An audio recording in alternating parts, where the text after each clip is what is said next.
Hello. Welcome to She Boss Talk. I am your host, Shantae Roddy, and we are here with another fabulous guest who is making an impact on the world. We definitely want to welcome her in. I'm going to allow her to tell you all about herself in just a second. Her name is Rashaunda Williams, and she is the owner of Collective Impact. So we just want, before we get started, just to welcome you all in. As always, do share out this broadcast. Do give this a thumbs up, hit that love button, and drop a comment. Let us know that you are here. If you have questions during the broadcast, do drop them in. We'll try to bring some or answer some of those questions while we're on air here. And as always, we follow up after the show and engage with you as well. So we're just going to go ahead and get started. So Rashaunda, can you just introduce yourself? Let us know a little bit about who you are and what you do.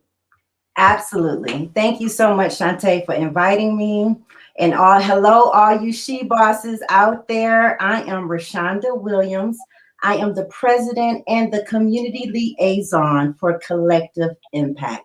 Collective Impact is a network of professional consultants, all united together to provide professional services, educational workshops to nonprofits of color to help them overcome barriers preventing them from being successful.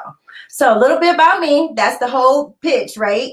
A little bit about me. I am really a simple woman. I love God, I love people, and I love business. So everything that I do, whether in the community or for my personal life and my business, is centered around those values. So yeah, small girl from Ohio, just like Shantae. Hey, OH. Yes, love Ohio, love my Ohio sister. And you're doing such phenomenal work. And I was really impressed when I read all the information about you and what you're doing and everything that you're trying to accomplish and then working with underserved communities. So tell us a little bit about how you got started, like in this industry. Like, how did you get into this business, right? And what drew you to the nonprofit space? Well, my educational background is in marketing and advertising. And I have over 12 years of experience in marketing in the corporate, nonprofit, and the military sector. So first started out in the military, then I started my own business. And then I've always been active in my community, either serving on the board, volunteering. I even started a nonprofit myself, right? So I'm always passionate. Again, I love God, love people, and love business, right? And I will say a nonprofit is a business. I just want to throw that out there and should be run as such. But anyway, so always love being a part of the community because that's impact, right? You know, we have this thing of, my for and no more, but, it all comes full of circle. We're all affected by the things that are going on in our community. So what better way than to use your skills and your talents to help these organizations that are already in place do what they do better? Yes. And I just want to give you a quick shout out just to thank you for your service because I do know that you are a military vet. So thank you so much. It's my pleasure. Yeah, and we want to hear more about that as well. So how long did you serve? Well, I'm a reservist, so as they call a weekend warrior. So I'm still in the military. And so I joined in 2009 after the whole recession. That's a whole nother story, right? I was like, I need some stability in my life, right? And the military felt stable, and it has been one of the best decisions I ever had made in my life. My first job in the military was photographer. I worked in public affairs, so that's pretty much the media outlet for a military installation. So that is where I honed my skills and my gift in graphic design, photography, all that fun stuff. And then I later got my degree in that as well. So it's been very, very impactful for my life. I've traveled a lot. I know some incredible, amazing people. And I also know the importance of leadership and team building. And that is one of the areas that we focus in with Collective Impact and specifically Impact Academy. I love it. See all of this wealth of experience and expertise. And it just got me thinking back to how a lot of people say that they don't necessarily, use their degree see or know if they're what they're doing, the work that they're doing, even in their 9 to 5, is if it's going to have an impact, or if it's going to help them further down the road, whether it's 5 years from now or 10 years from now. But I like what you said about all of the skills that you were able to gain. And how did that make your transition into business, running your own business, starting your own business? How did that help you in that regard?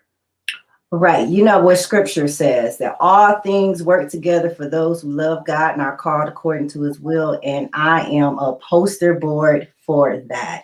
You also have to be in a position to be open and like really assess your environment, right?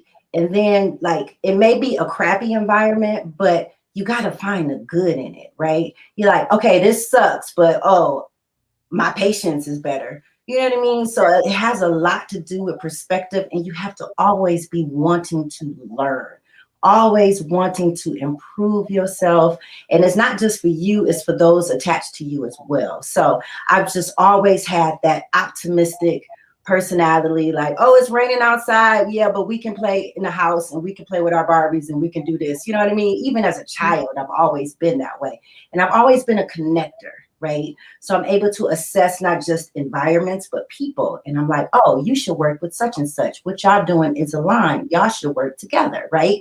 Because again, it's about the greater picture. It's not just about what I do and what, you know, it's not. It's just not. We got to let that go. So just being open-minded and assessing everything that's going around you and having a positive perspective. Yeah, I love that. I call that the entrepreneurship mindset. Hey. We're a lot alike in that regard. And I like what you said about being a connector. I think that's so important. I do that all the time. And there's such value in that. That I think that just being a connector, right, it's not always it's never about us, right? It's about the greater good, the greater purpose of why you're doing whatever it is that you're doing in the time and space that you're doing it. And that often leads to other types of opportunities that sometimes I think people miss, or that they don't think there's an opportunity there in that situation. I don't care how bleak or how dire any situation looks, the challenges. I mean, if anything has proven this, is COVID, right? How many opportunities have came out of being in a pandemic if you were in the mindset that you could see an opportunity, and then run with it, right? Absolutely. Be able to run with that opportunity. Many of us have had to do that in our business, whether you have a for-profit business or a nonprofit business. So it always say it starts with the mind, your perspective, and how you look at a situation, and then how you apply yourself or how you react to it is really telling on, you know, how well you're going to do or how successful you can be in life and in your business. So absolutely. Absolutely, Shantae. I just want to follow up with one thing you said. Before, I said I started a nonprofit, right? And during COVID, I said all the time, it's a beautiful tragedy. It really is a beautiful tragedy because so many opportunities. So with the nonprofit, we were going to do a conference for nonprofit organizations called Collective Impact, right? So during COVID and the quarantine, you know, my time with the Lord, listen, I could write a book about my quarantine time, right? My revelations. And it was like, okay, we need to pivot. You got to pivot, right? Because our mission for our nonprofit, people were not ready to receive that. And I noticed that by being aware of my surroundings, that people weren't even in a position to receive personal development, right? They took it as an attack, right? And that was the whole mission of Optimistic Movement, right? So the Collective Impact was going to be a conference. This happened, like, we didn't know if there were ever going to be conferences. We didn't know if everything was going to be virtual. So, right. So taking that pivot just to make the whole Collective Impact a consulting firm and bringing in all these people. And then you know how conferences are. You go to the conference, you get gassed up, but then the next day you done forgot everything that you done talked about, your notes, you don't know where your notes are, right? So we wanted to create an environment where all that information can be housed and constantly available to people. So we turned Collective Impact into a consulting firm and then an app. Wow. I love that. Okay. So I talk to all my audience all the time about pivoting in your business. So many of us have had to do that, right? That was like my situation during COVID. But I like what you said. So you took this, right? Conferences were out the window, right? And we're still like, some of them are online, but we're still hesitant if we're going to do it Right. in person, right? Until we're over this thing, but you were able to turn this into a consulting firm. And then I like what you said about an app. So let's talk about that more, about how you came about this. Was it just you? Do you have a team? And what caused you to develop the app? And how was that working for you and the people that it's serving? Absolutely. So again, during quarantine, a bunch of revelations. And again, situational awareness, looking about what's going on with people, understanding the people, Yeah. because you have a business, your business is to solve a problem. Same thing with nonprofit, you just solving a social problem, right?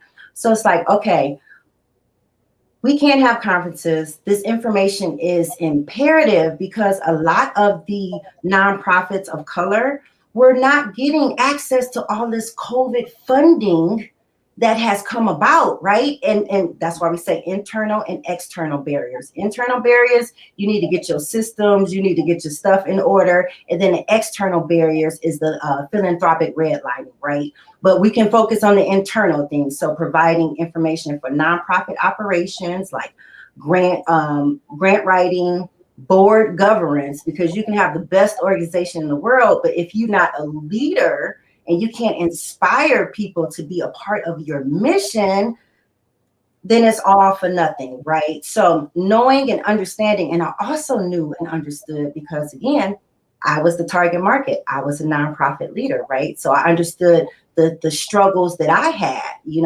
and then seeking out training to be a better nonprofit leader. I didn't know, it's a whole nother world. It's a whole nother world with redlining and all that.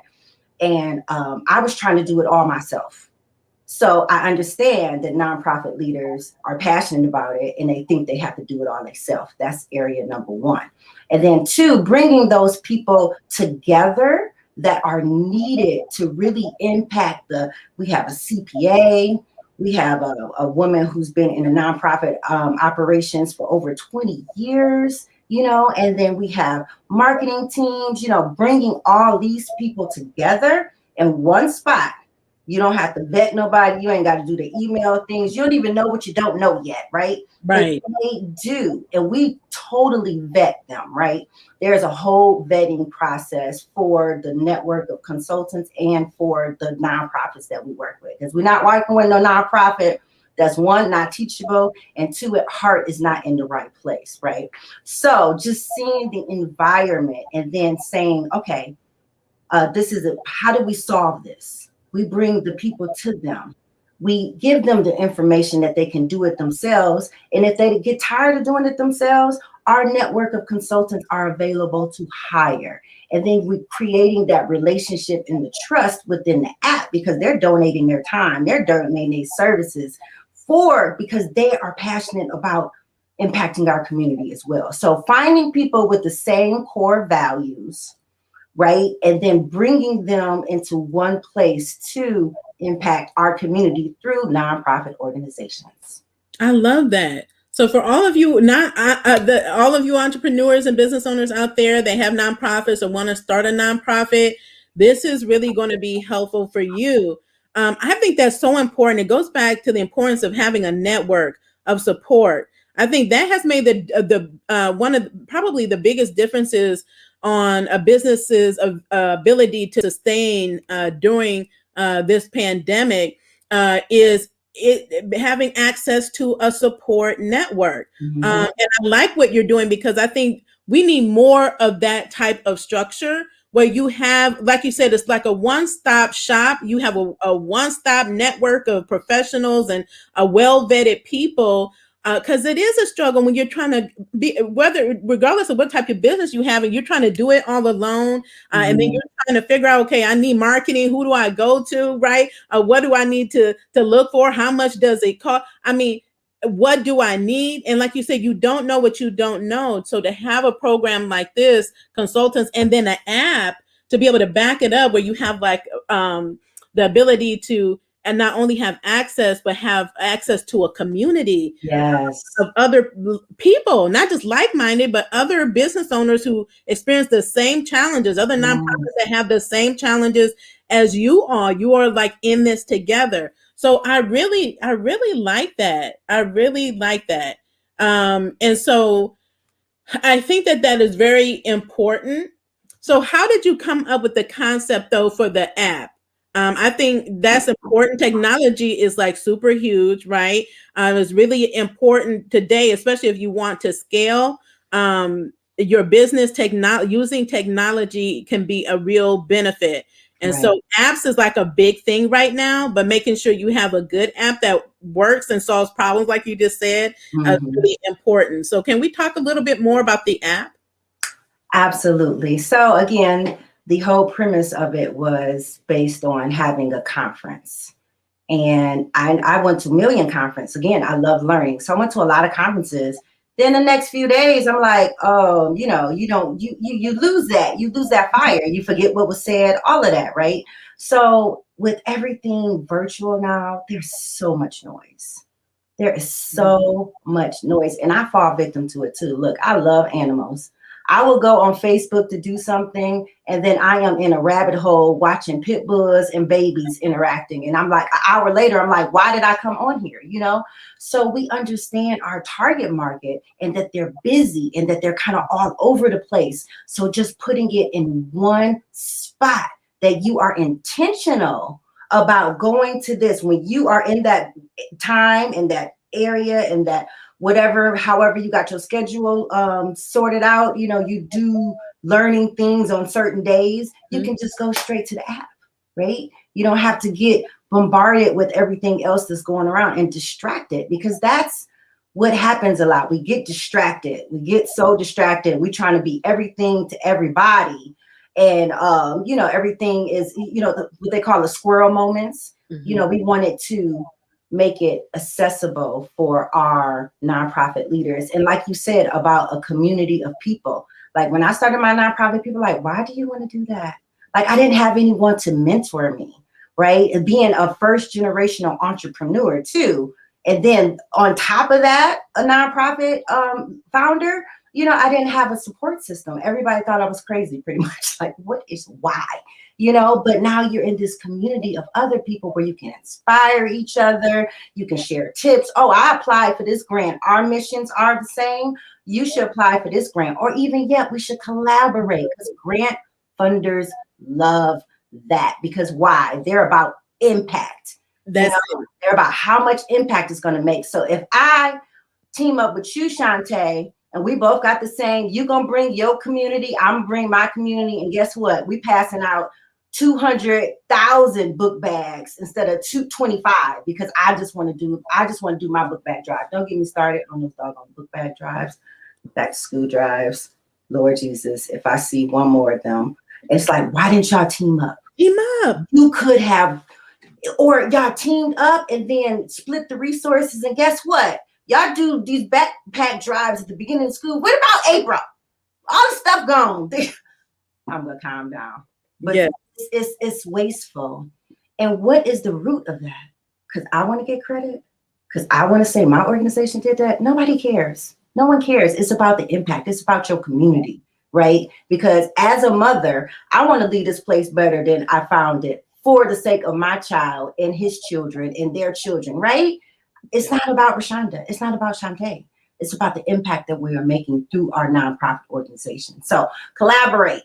I forgot what the whole original thing was, because I done got on my backpack. No, that's fantastic, because my audience know I talk about it, and I don't just talk about it. I be about collaboration. Okay, I'm all about collaboration over competition. You said that. Get my shirt, girl. I would take a marker and make it yellow. I need that shirt. I need it. Yeah, because that is so important. That's not just a trendy term. It's like you have to live and breathe it. And again, the opportunities when you collaborate are endless. And it's like, why do all the work yourself? And I think if more people understood it, and like you said, we're in business, whether you have a for-profit business or nonprofit, we're all servant leaders. We all have a mission, we all have a purpose. Okay. And there's other people just like you that have a similar mission or one that complements it, and you all can work together. That's what I'm doing. Listen, I love my CPA. Listen, I say financial statements, I instantly get anxious. That is not my ministry. That is not my calling. Why waste the time and energy trying to do something that is just not going to come natural to me? And I'm going to procrastinate because I don't want to do it. But he loves numbers. You go ahead, Mr. Melton. You go and do your thing. But look, he ain't got no logo. You think a CPA care about his branding? I'll do and barter. I'll do your branding. You do my second quarter financials, whatever. I mean, it's got to be comparable. Don't be like, right. Don't be like build a website for a t-shirt. That's just, I mean, come on now. It's gotta be comparable. But you don't have to do it all yourself. And if you're not good at it, that's okay. Stay in your lane. Like, I know marketing, I know people, I know leadership, I know connecting. That is what I do. That's why it's community liaison. Okay. That is what I do. Get other people who do what they do well. You don't have to do it all yourself. Yes. Don't do it all yourself. Create a win-win situation. That is a solution, because you don't have to even have money. You can barter. Right? Comparable though. Comparable. Mm-hmm. Yeah.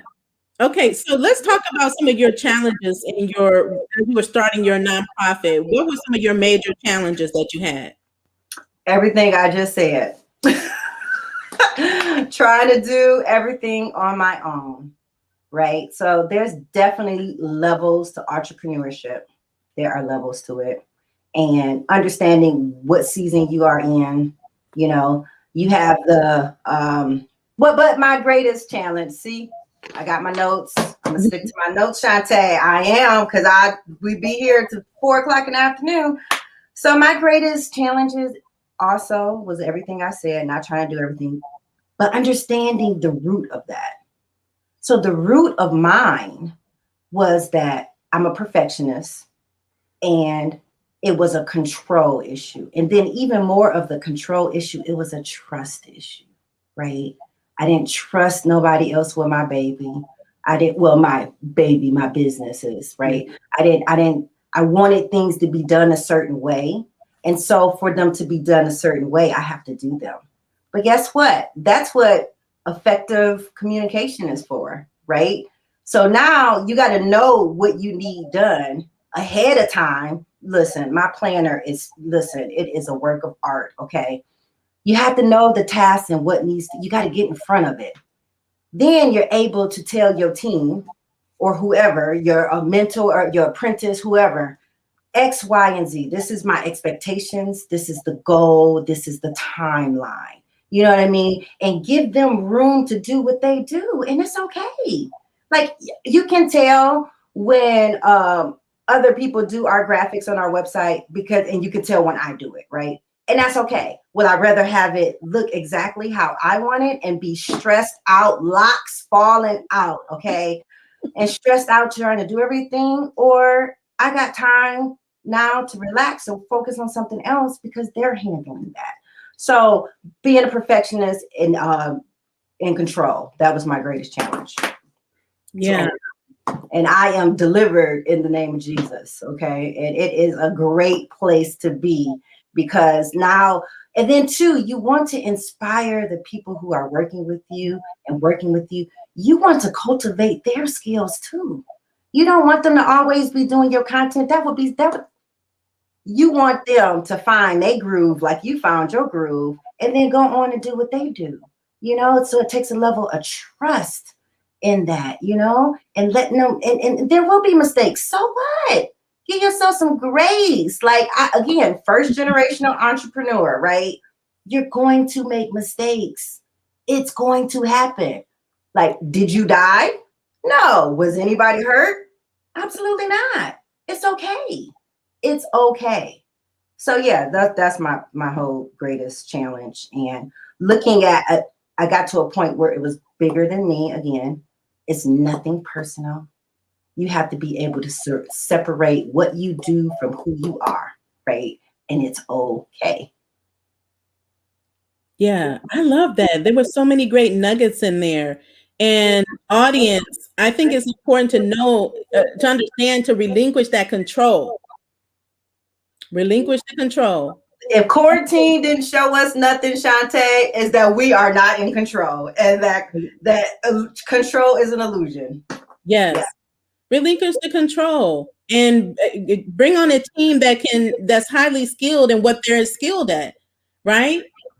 So I'm all about operating in my zone of genius. So yes. Allow others to operate in theirs, give yourself grace, and give them and give your team and those you work with grace as well. Mm-hmm. So what has been one of your greatest successes? Whew. You know, I think it's still ongoing. Again, that's that perspective, right? You know, all things are working together, and it's just you're just gonna level up and level up. So I would think one of them is just having that posture of that it's okay, you can pivot. We think that failure is the opposite of success. Actually, it's a component of it. Yes. You know what I mean? It is a part of it. Like if you ain't doing nothing big enough to fail, you are in your comfort zone, and comfort zone is the enemy to success. Listen, it'll have you in the benches like a commentator, right? The commentator is always like, oh, they should have did that. Listen, are you on this court? Are you out here? Can you do what I do? No, you don't. So you just sit behind that table, honey, and take your notes and watch, right? It's okay. It is okay. That's again, separating what you do from who you are. And I just think that mindset that I have, you know, and then, you know, surround yourself with people like that. I have a mastermind group, have mentors, I have a business coach, you know, surrounding yourself with people who are going to push you. Iron sharpens iron. You know, I'm not around people who just talk about other people. You know what I mean? Bless their heart, but we got stuff, we got impact to make. We ain't got no time for this. Like, what are we accomplishing here, right? So just having that mindset and being able and blessed to have incredible people around me, you know, and that we serve one another. You know, I think that is my greatest accomplishment, you know, besides, you know, my salvation, right? And put God first, you know, everything that I do is for his glory, right? It's not about me, you know, it's about advancing his kingdom, you know, so that makes me able to have this type of personality and perspective.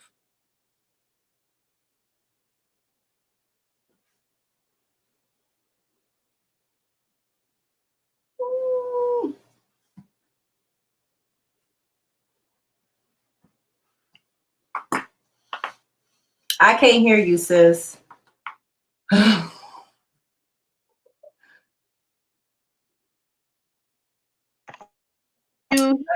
download Collective Impact app. It's in the Apple and Google Play stores. Are you back? I can hear you now. Yes, ma'am. Okay, awesome. I hit the mute button. Sorry out there, audience. But I just wanted to circle back on something that you had said earlier about nonprofit. Starting a nonprofit is a business. And I know so many people want to start a nonprofit, but they don't really understand like why. I think they want to do something good, but they don't understand that it's also a business, and you're in there to make money. So can you just talk about that, how being a nonprofit is a business and how it should be treated as such? I love this question, first of all. Again, all businesses solve a problem. A nonprofit solves a social problem, right? So I always tell clients that are thinking about starting a nonprofit, there are so many organizations out here already doing probably what you want to do. Go support them. Go volunteer on that organization. Go be a part of the board just so you can understand the intricacies of running a nonprofit organization. Because listen, the IRS, they're going to take that $600 or that $275 from you.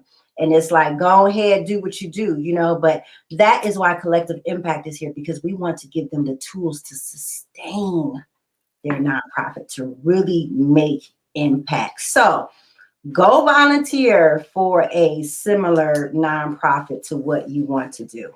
Don't just go start it, right? And then you'll learn, and understanding the importance of a board. If you serve on the board makes the decisions for the nonprofit, not the CEO. I'm so sorry. And I see it all the time. And I'm like, you are so out of order, sis, bro.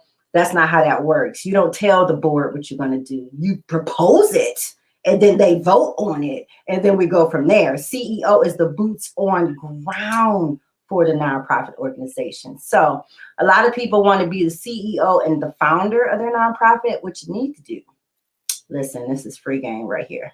What you need to do is hire a CEO. And then you are the founder. And as the founder, you can be the president of your board that makes the decisions of how it's run. So that is where that comes into play as well. So you need to have a plan.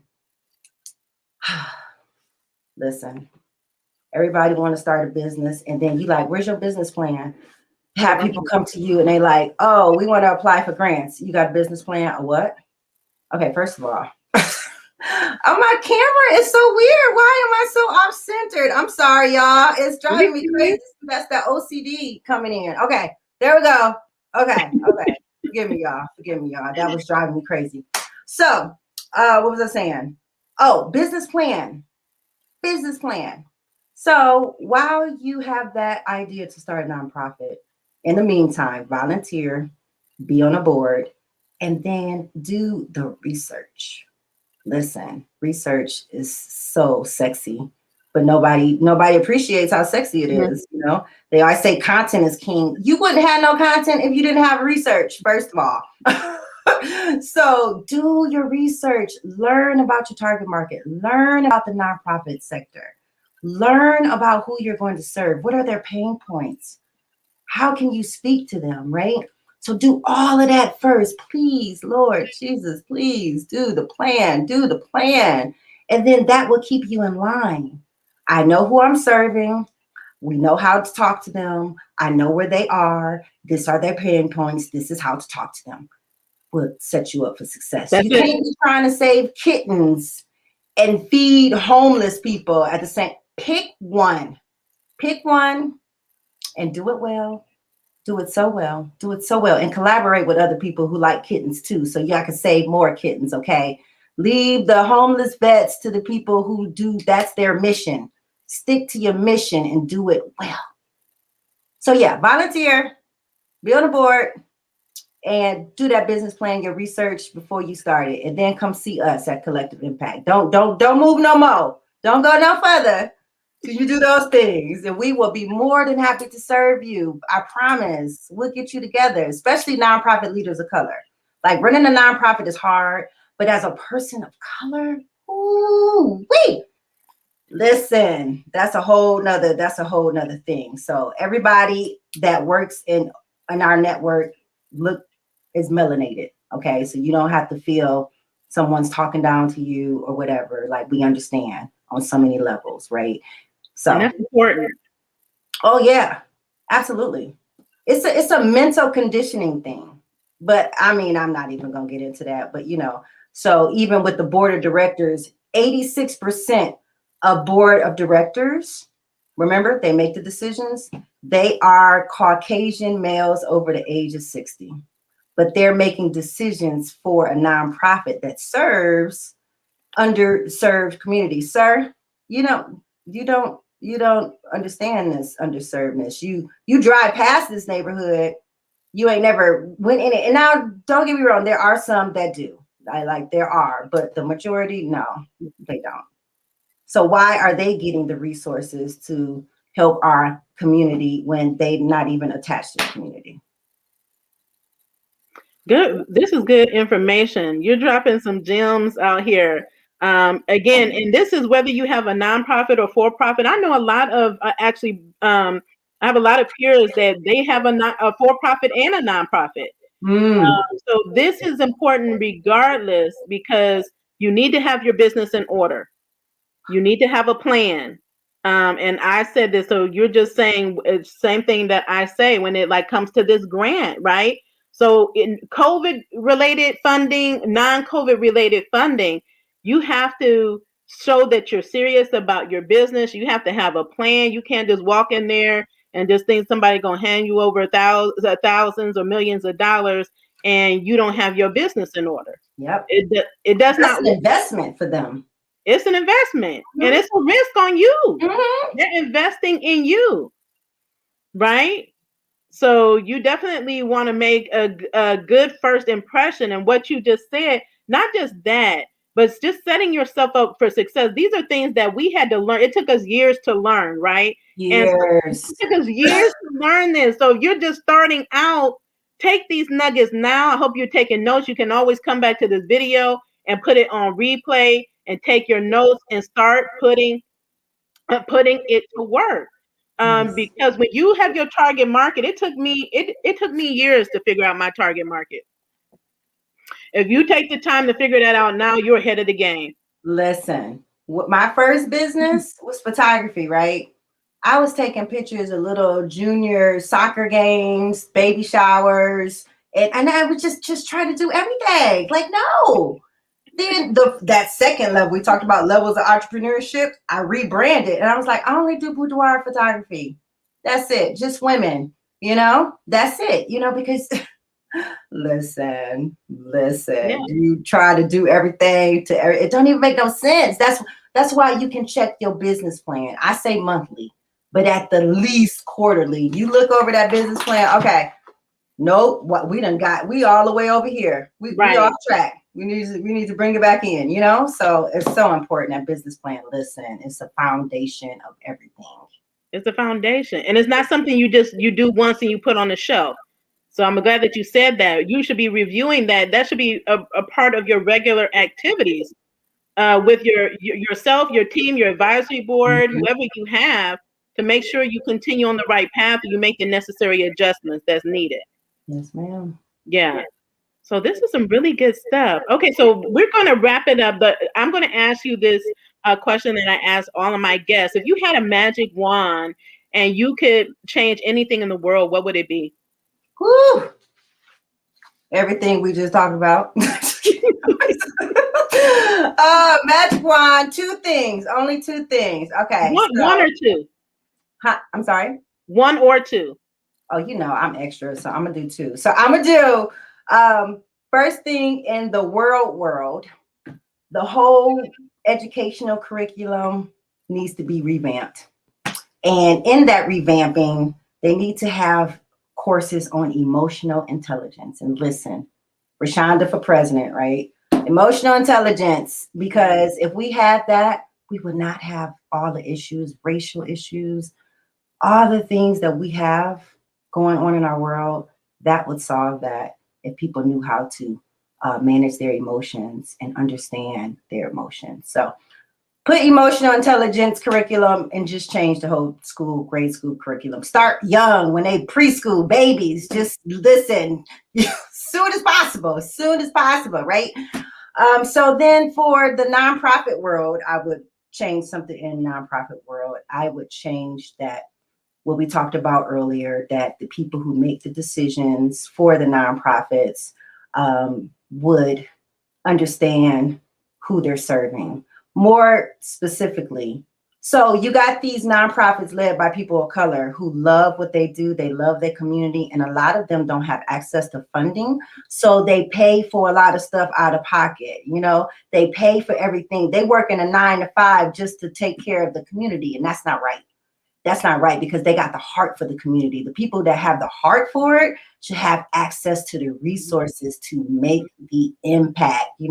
These more well-positioned organizations, they have the resources, but they just checking boxes. There's no love there. So That is what we plan to do with Collective Impact, and more specifically Impact Academy, which is going to be a full course for nonprofit leaders based on nonprofit operations, finance, marketing, leadership, team building, all that fun stuff, so that they can get access to the funds and really impact the community, which in turn will impact our nation, and everybody wins.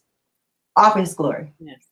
So that's my two things I changed. Okay. And then lastly, what type of impact would you like to make or hope to make in the next 10 years?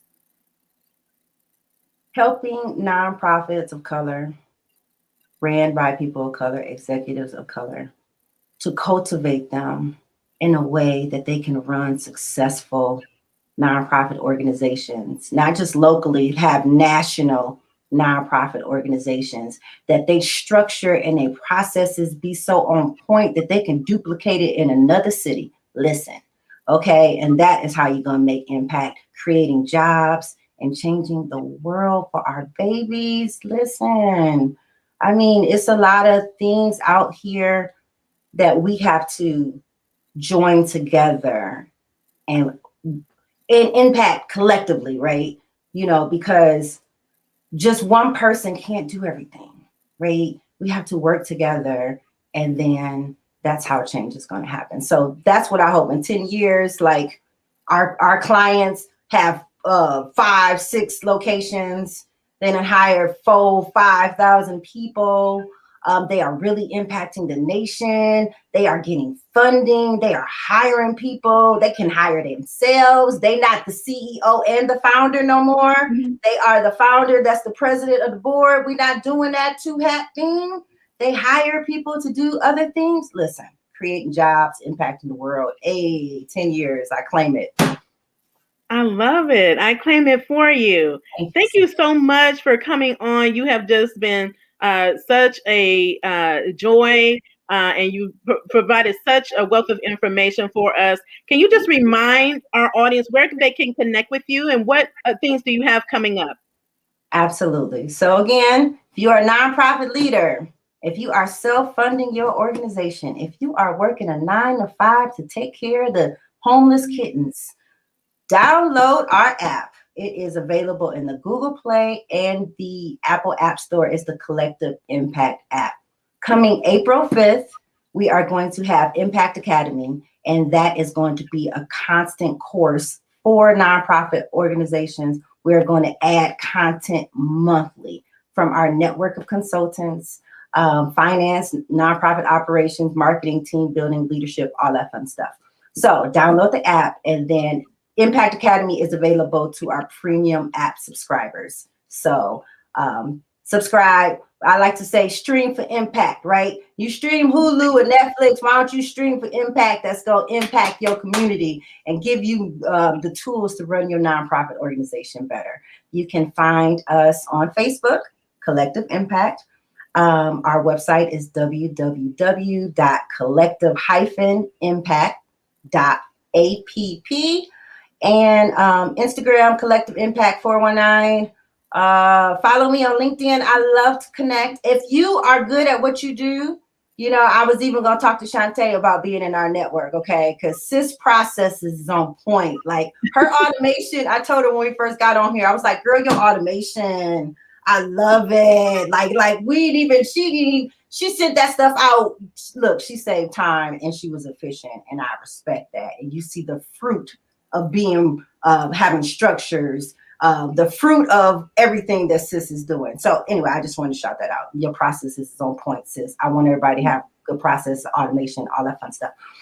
So yes, follow us, download the app, connect with me on LinkedIn. Oh, that's what I was saying. If you are a consultant, if you are in the nonprofit operations, grant writer, strategic planning, all of that fun stuff. You love God, you love people, and you love business, reach out to me. We are always expanding our network, right? We have 12 people in our network right now. Again, marketing, nonprofit organization, CPAs, you know, and reach out to me if you want to be included in our network of professionals that serve nonprofit organizations. Love it. Thank you so much. And we'll make sure that your information is in the comments so you people can grab them and use them and reach out to you if as needed. Thank you so much, everybody, for tuning in to our show. We will be back next week with another guest. If we invite you to be a guest. If you would like to be on our show, please visit us at www.shebosstalk.com. Thank you so much. Continue to be the boss with amplified impact and have a wonderful day. Bye. God bless. Bye.